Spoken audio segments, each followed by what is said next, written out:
to take, sorry bro, I hadn't added as soon as you started talking. Could you please repeat? Yeah, no stress. Um, it depends. It depends in the scenario you're in. So, like, if you were, hold on, just give me a second. I can't play and talk at the same time. I have ADHD. It's hard for me to focus. I'm a little too stupid.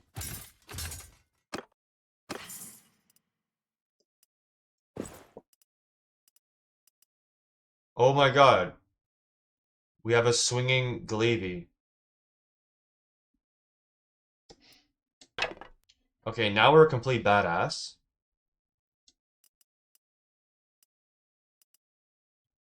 Like, an actual fucking badass.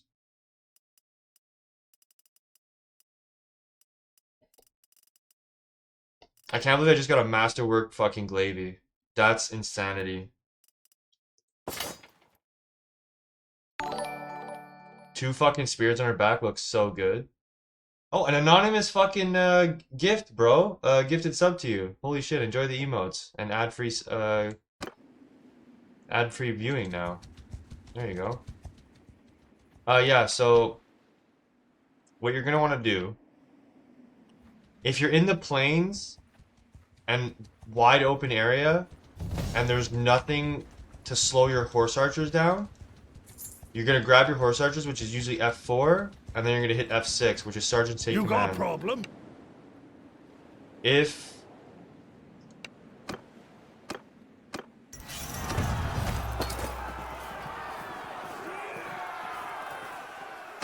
you're in snowy terrain or wooded terrain,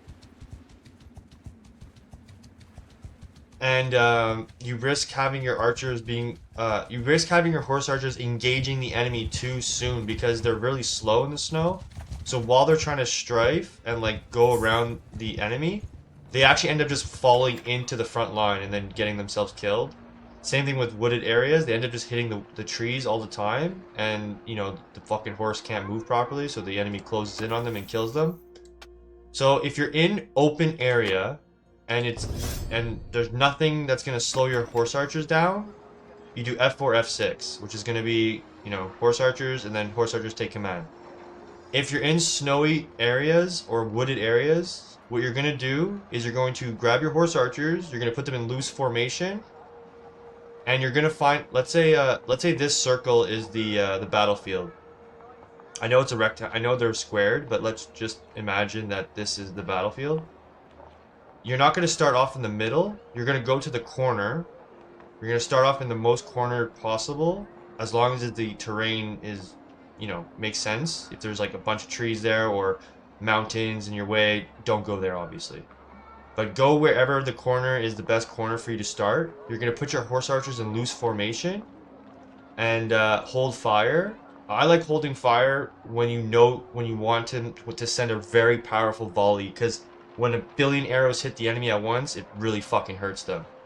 It blows up their shields, it staggers them, and then the other arrows fuck them up. It's very, very, very good. So you're gonna hold arrows. When the enemy gets into range, you're gonna loose arrows. They're gonna fucking start shooting the fuck out of them. When the enemy starts closing in, you're gonna hold fire and you're gonna send your horse archers to the other corner. Or you're gonna loop around and don't tell them to follow you, because what happens is your horse is faster. So you're gonna go around like this, around the enemy, and then your archers are gonna follow you. And they're gonna run right into the enemy. So you're gonna send them, command them over to the corner, and then command them over to the next corner, or wherever's a very good spot to get them away from the enemy. Keep them in loose formation, form them up in a way where they're facing the enemy, keep them on hold fire. When the enemy gets into effective range, loose arrows, and they're going to shoot the shit out of them. That's if you're in a snowy environment or a wooded environment. You have to micromanage your horse archers. If you don't, they're going to die. But if you're in a big open field and there's no snow, like the plains or something, then you just do horse archers take command, and they'll literally do everything for you. You don't have to do anything. We like to call it horse NATO, because what happens is your fucking horse archers end up making a giant fucking circle, and it's just fucking chaos. It's horse NATO. It's quite entertaining.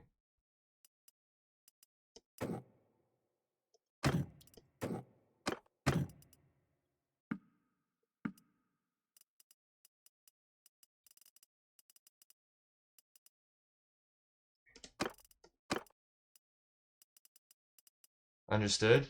Yeah, exactly. So if it's big open fields, sergeants take command. If it's wooded or snow, you have to micromanage. If you want them to be effective. Because what happens if it's snowy or wooded area is they're too slow, and then the enemy actually ends up closing the gap on them. And because they do have secondary weapons, they will put their bow away and actually engage the enemy if they get too close to them. So it's just it's not good. You need to make sure you always keep distance on the enemy.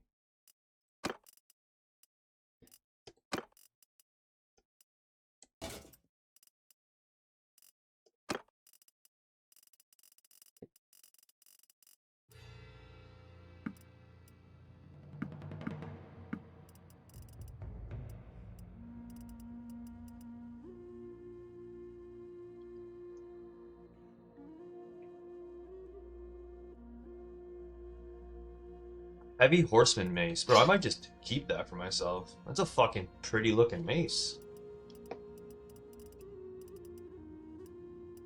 That's a fucking pretty looking mace.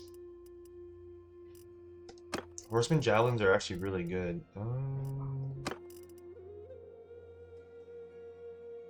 Here you go. I think these are better though. Ah, no, these are better. Okay, there you go.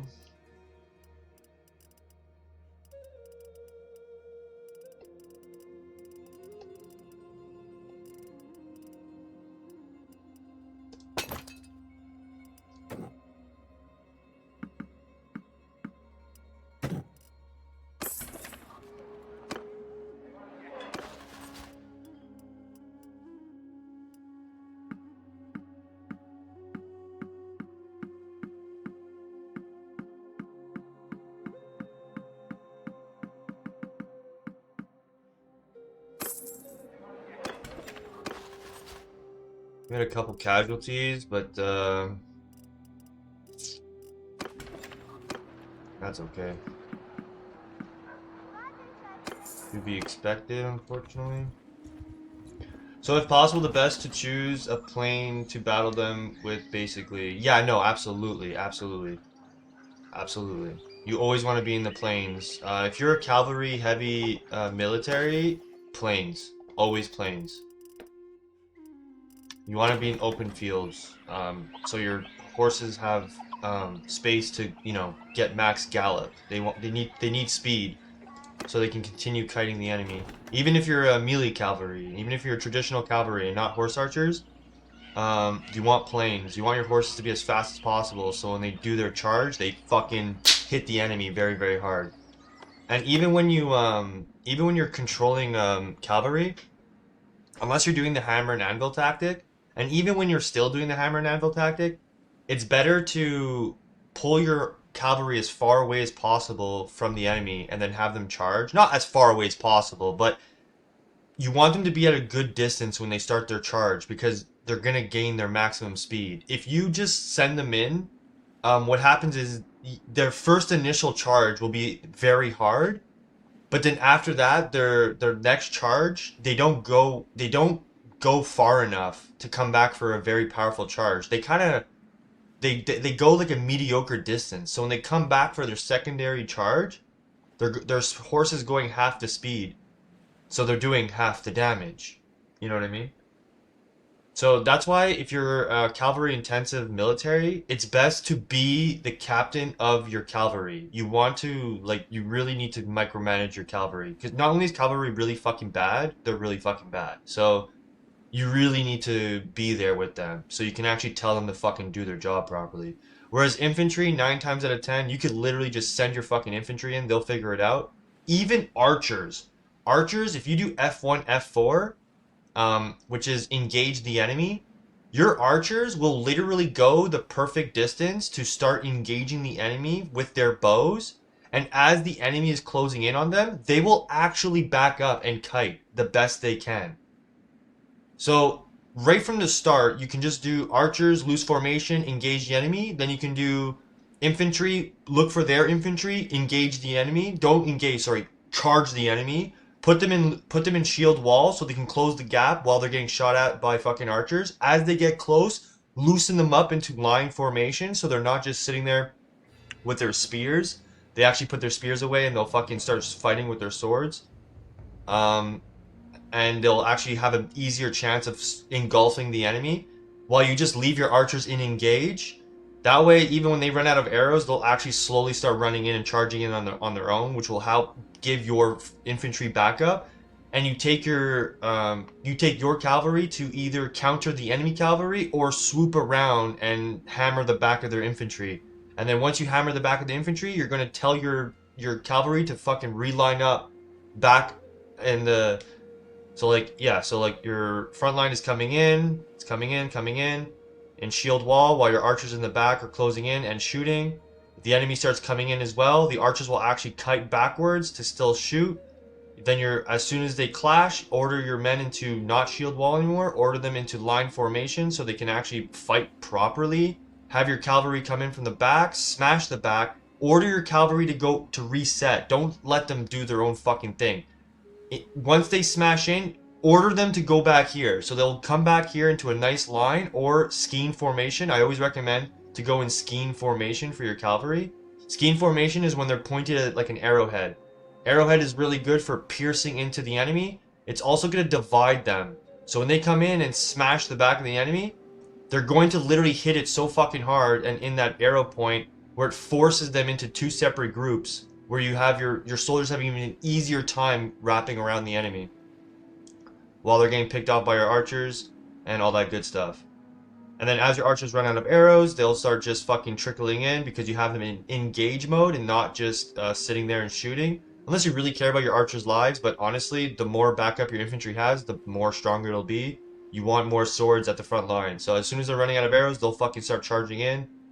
And again, your cavalry will smash in and then go back. You could also split your cavalry into two separate groups where you have one cavalry bully the enemy cavalry, and then your main cavalry line can come in and keep doing that, smashing the back of the enemy infantry, while you have another smaller set of cavalry just keeping occupied the enemy cavalry. There's also another tactic you can do to really delete the enemy cavalry. It's the same thing. Instead of engaging all the way, what you're going to do is you're going to have your front line stay in shield wall formation, not engage, stay in shield wall. Then you're going to have your archers in loose formation literally right behind your infantry. And then you're going to have your cavalry right behind your archers. And what happens is this is for a very heavy cavalry fight. Like if the enemy has a lot of cavalry, this is what you do. So shield wall formation, hold it. Archer loose formation, right behind them, hold it. Cavalry in either loose or shield wall or just line formation, right behind the archers, and hold. What happens is the enemy cavalry is going to continuously charge and retreat because they're going to charge seeing the front line, and your archers right behind them, it's going to want to kill them. But as they're coming in, your cavalry is going to be there, and they're like, oh fuck, there's actually way too many men there. And they're going to continuously charge and retreat while your archers literally melt them and kill them. Once they're dead, send in your front line to clash in with the front line, have your archers into engage mode, and then send in your two cavalry units to smash the back of the enemy. That is literally the best tactic I can give you. The two best tactics I can give you in this game. You'll win every battle. As long as you're evenly matched up or even a little bit underpowered, you will always win your fights. Solid advice. Yeah, that's like literally it's the best way to do it.